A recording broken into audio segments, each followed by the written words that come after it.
फिल्मी पत्रकार रहे ट्राय राइबेरिया ने दिव्या की मौत के बाद स्टारडस्ट में लेख लिखा था, tragedy that shook the nation, blow boy blow account. इस आर्टिकल में वो लिखते हैं, मैं उन लोगों में से था जिन्हें सबसे पहले दिव्या की मौत के बारे में पता चला था। रात को 1:30 बजे दिव्या का शव कैजुअलिटी वार्ड की ट्रॉली पर रखा हुआ था। काली स्लैक्स और पोल्का डॉट वाला काला सफेद टॉप। दिव्या के पिता की बुरी हालत थी, वो बच्चों की तरह रो रहे थे। दिव्या का भाई कुणाल भी टूट चुका था। वो रोने लगा कि मुझे अपनी बहन को छोड़कर नहीं जाना चाहिए था। करीब 1 घंटे बाद दिव्या के पति साजिद आए।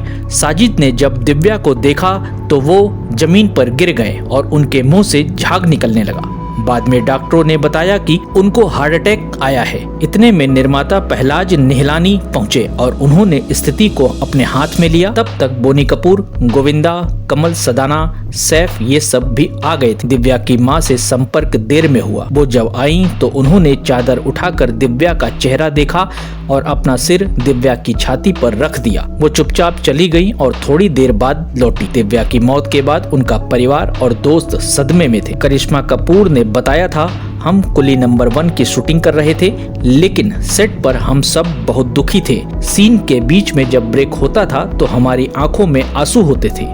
एक तरफ हम बहुत ही मस्ती वाला गाना शूट कर रहे थे, पर कैमरे के पीछे हम इस पर भावनात्मक थे। रंग, शतरंज और थोली मुद्दुत फिल्में दिव्या के मौत के बाद रिलीज हुई। रंग में आयशा जुल्का और दिव्या भारती ने साथ काम किया था और दोनों गहरी दोस्त भी थीं। आयशा ने बताया था, वो हमेशा कहती थी कि जल्दी करो, जिंदगी छोटी है। उन्होंने साफ साफ नहीं कहा, लेकिन शायद इंसान को अंदर से एक इम्पल्स होता है। उन्हें हर काम जल्दी करना था। उनको सब कुछ जिंदगी में जल्दी मिल रहा था।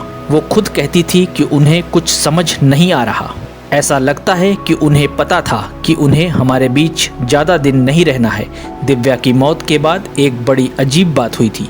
कुछ महीनों बाद हम रंग का ट्रायल देखने गए। जैसे ही दिव्या स्क्रीन पर आई, स्क्रीन ही गिर गई। हमारे लिए वो अजीब था। दिव्या के पति साजिद की बात करें तो तमाम अटकलों और साजिश की बातों के बावजूद दिव्या के माता पिता और साजिद के रिश्ते काफी अच्छे थे। 2004 तक साजिद की जितनी भी फिल्में आईं, उनकी शुरुआत में दिव्या की फोटो रहती थी और लिखा रहता था, in memory of my loving wife. बाद में साजिद ने वरदा खान से शादी की। साजिद ने इस मुद्दे पर मीडिया में बहुत कम बात की है, लेकिन सोशल मीडिया पर वरदा दिव्या से जुड़ी बातें कभी कभी शेयर करती रहती हैं। ट्विटर पर उन्होंने लिखा था, साजिद के पास आज भी दिव्या का वो परफ्यूम है जिसे दिव्या ने आखिरी बार छुआ था। दिव्या आज भी हमारी जिंदगी का हिस्सा हैं। मेरे बच्चे जब भी दिव्या की फिल्में देखते हैं तो उन्हें बड़ी मम्मी कहते हैं। जब साजिद ने पहली फिल्म किक डायरेक्ट की तो उसमें 7 समंदर वाला गाना रखा। मुझे साजिद से मिलाने में दिव्या ही एक कड़ी थी, क्योंकि मैं दिव्या की पहली बरसी पर साजिद से इंटरव्यू करने गई थी। पहलाज निहलानी कहते हैं, निर्माता कई बार एक्टर्स के बर्ताव से घबराते हैं, लेकिन दिव्या अलग थी। सेट पर परिवार की तरह थी। इमोशन की बात करें तो पत्थर से पानी निकालने वाली लड़की थी। लोग कहते हैं कि श्रीदेवी पार्ट 2 है। इंडस्ट्री ने अच्छे एक्टर के साथ एक अच्छा इंसान खो दिया। She was god's child.